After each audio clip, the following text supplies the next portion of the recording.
I really have an intention of getting more clarity around this feeling good concept. Last week, I had a psychedelic experience where... Before you go further, we want to play with you just this much.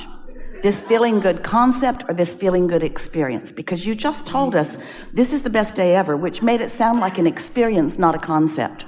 Yes, this feeling good experience.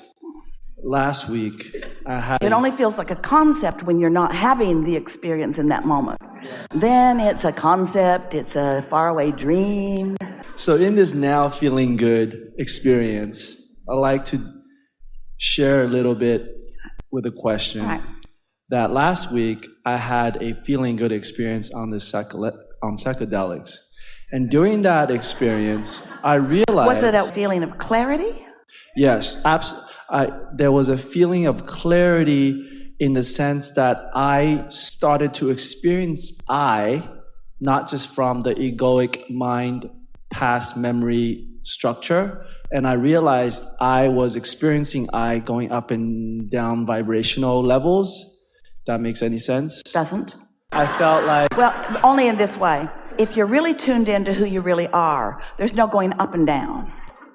And so the two things that you said were contradictory. You made it sound like the psychedelic experience caused you to not be the normal humaning thing, but the going up and down is only a humaning thing. I'm explaining it from a humaning perspective. From in a being perspective. Isn't that just the way it goes? Because, it does not matter what we know and what we say to you. It only matters what you perceive from what we say to you. It doesn't matter how brilliant we are. We're brilliant.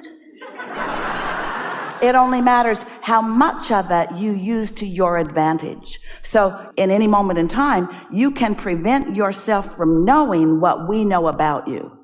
So that's what we meant earlier. We don't want to get too carried away with this because we don't want to take you from your point.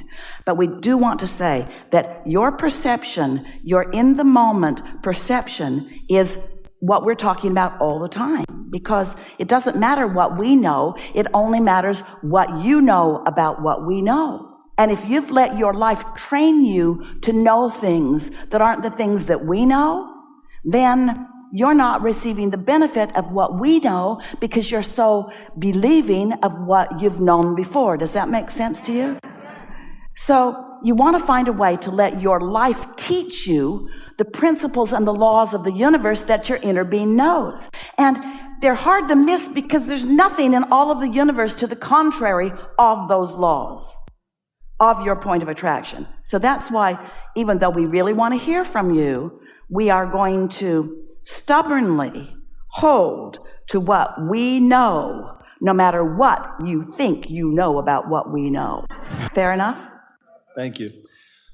What I know is that when I'm listening to you, Abraham, there's a part of me that knows that I'm listening to myself in a way.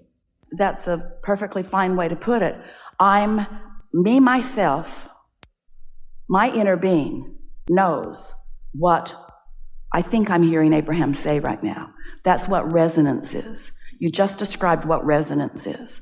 I'm feeling that in a deep way, I know this. That's what resonance is. That's guidance. That's you and you coming together in absolute oneness. Yeah. And in that state last week, there was pure feeling good. There was no guilt. There was a letting go of the old knowing of guilt, shame, whatever beliefs causes those states. And I remember, and I was in that state as a little kid. I felt like I was going home. Like when I was a little kid, I was there all the time. Esther was watching some children play in the airport yesterday. And she said to her friend, "Do you remember feeling like that? Do you remember when you just felt high on life and eager about the moment?" They all sat and watched these children who were demonstrating their pure love of life and an utter absence of anything in the way of that.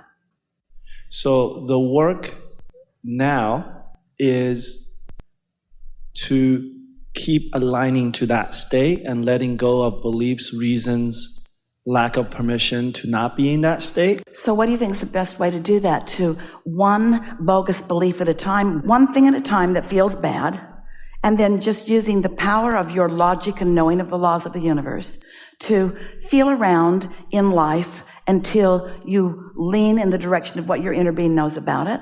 Or is the best path to take psychedelic drugs so that you're numbed to the things that you usually know and just...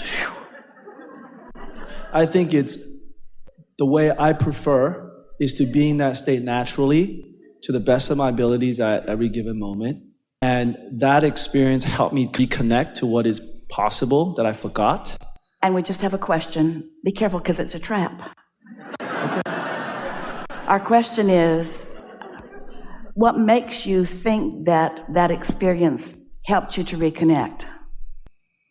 Because it felt so great.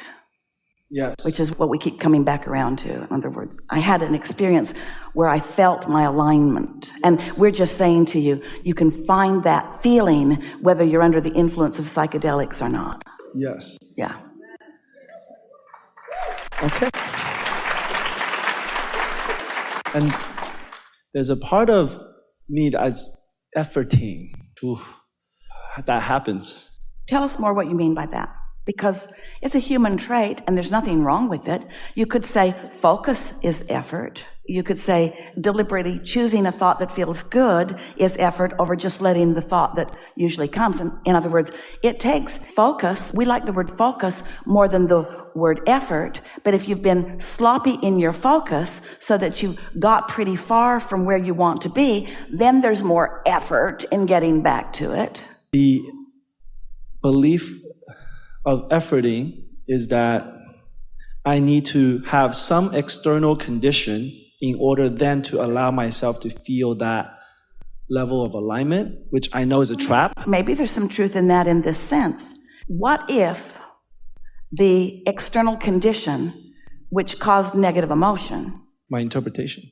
What if the experience that you didn't want to happen caused negative emotion, which caused a launching of a rocket of desire, but the new rocket, even though it's really powerful, is not where you're vibrating, and so it takes some deliberate, steady attention in order to bridge the belief or shift it. And what's required to do that is the desire to feel good. If you can start with the premise that you want to feel good, and then you can identify the situations under which you did feel good, and you can come to the honest realization that the times that you feel the best are when you're in most resonance with who you are. Now you have your own roadmap, and now there's no mystery. We want to give you something here, and you already know this, but we want to speak it in a way that makes it impossible to not know it. If there is law of attraction, and there is, and if it's only attraction, and it is only attraction, which means there's no assertion, then you're always calling to you whatever's coming, whether you want it or not, through your attention to it.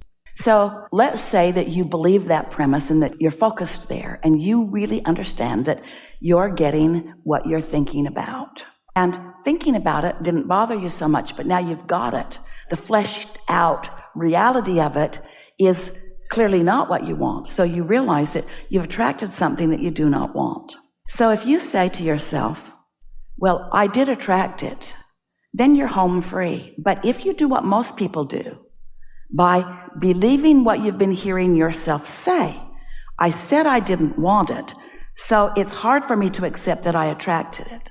Or I gave these words and these words and these words to those people. In other words, Esther saying to her contractors, I believe in you.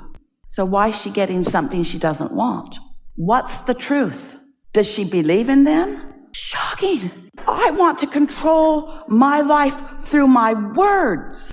And I told you I thought you were good. Why weren't you? This is really a leading edge conversation we're having here.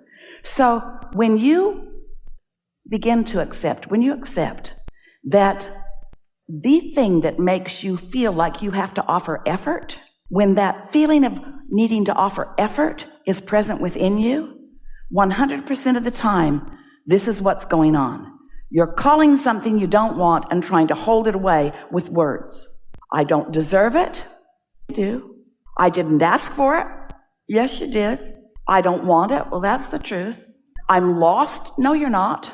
I don't know what to do. Yes, you do. In other words, until you finally say, there's some tweaking that I could do that would get me the results more that I want, then we don't want to lose you in this by getting too many words out here. Let's bring it back to the simplest of things. Anytime you feel like you need to offer more effort, it's because of the push and pull you've got going on within you, and it hasn't got anything to do with anything else. And the push and pull means I've got beliefs that I am usually expressing with my words that are contrary to what I'm attracting. And I want my words to count for something. I want my kids to know I love them when I'm not acting like it.